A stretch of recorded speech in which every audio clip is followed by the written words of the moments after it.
Welcome back. President Cyril Ramaphosa says South Africa has been asked to mediate in ending Russia's war on Ukraine. That's after a telephonic conversation with Russia's President Vladimir Putin, which took place yesterday. Ramaphosa said on Twitter that he'd spoken to Putin to gain an understanding of the situation that's unfolding between Russia and Ukraine. For more on this then, we're joined tonight by Adv Sipho Mantula. He's with the Thabo Mbeki African School of Public and International Affairs. Advocate, a very good evening to you. Welcome to the program. So according to the presidency, South Africa is somewhat at an advantage because of the BRICS membership along with Russia. I wonder if that close relationship then is an advantage or in fact a weakness going into possibly a mediation role between two warring countries.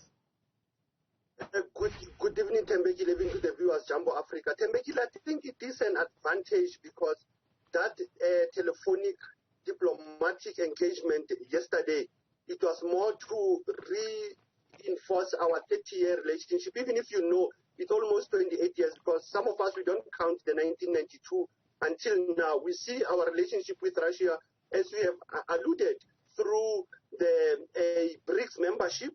And secondly, we see our role through Russia under the view of African Union when we met 3 years ago in Sochi in 2019.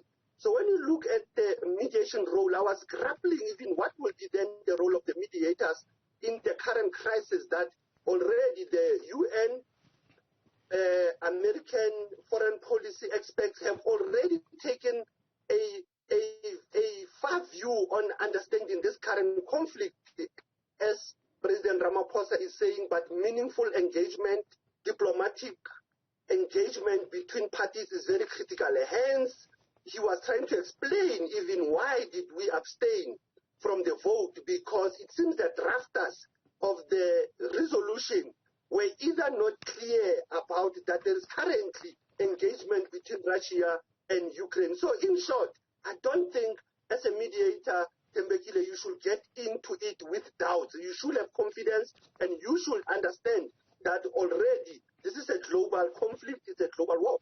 So how balanced then is the South African approach, really, given that at this point the country has only spoken to one head of state of two countries? Only Putin has spoken directly to Ramaphosa, and Ramaphosa said Putin has basically given him an understanding of the situation, but Ukraine has a very different understanding of what is actually going on. Temekile, that is normal in any engagement between the warring parties or the warring sides. And you will understand that the engagement with President Putin, like I said yesterday, it was on bilateral level first. And secondly, when they had to look now in the global dynamics, it was to explain on this, what Putin calls it, a special military operation within the area of the Donbass. And secondly, if one can look, Mbeki, it's critical that it is proper for both the mediator who will come in to speak to both countries. And I think it is not only the heads of states that they have to be engaged.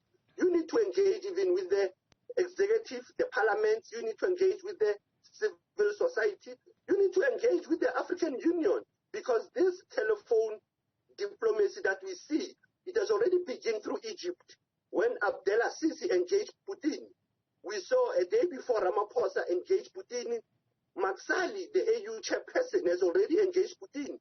And when I read their telephonic transcripts, I find a common language coming out there that we really need to engage with both parties. And I don't think we can be seen to be taking a side of Russia at an early stage, because the issue of mediator is that you need to be consistent. You need to be within the both parties that are in conflict. You don't need to be a consultant mediator. Does it suggest then, Advocate Mantula, that President Ramaphosa now needs to make efforts to get in touch with Vladimir Zelensky, because you also don't want too much time to pass so that it's perceived, perhaps, yes, South Africa and Ukraine have cordial relations, but you also don't want the country to be seen as being pro-Russian going into the discussions? Correctly, and you will understand it's almost the second week of this conflict going on, and I will assume that you have an emissary and an embassy of Ukraine in this country. You can see they're engaging with opposition when actually they should be engaging with the government. And that's why it's critical that I will assume that President Ramaphosa, even with our embassy and our ambassador who have fled Kyiv now, Grunewald, he will be briefing him of what is happening currently and how to engage with the head of the state of Ukraine. But like I'm saying to Mbeki, it is not a matter of us pleasing NATO or America or UN.